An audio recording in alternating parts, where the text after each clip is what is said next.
estates. So those are places where people of color couldn't buy homes.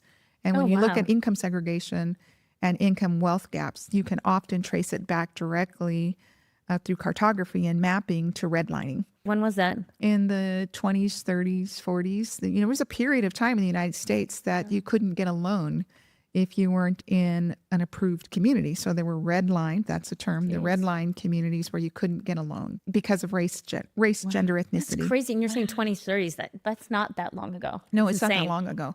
So anyway, my family had lived in a redlined community, my parents, and for better opportunity, neither of my parents had an opportunity to go to college. So they made different choices in their life and moved us to California.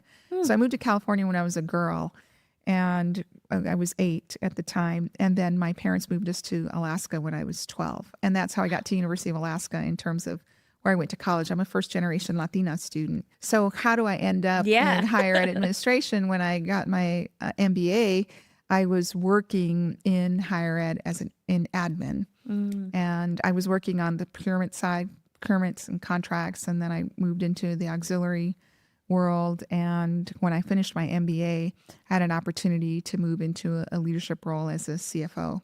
And that's how I became a vice chancellor, in essence, at a very young age.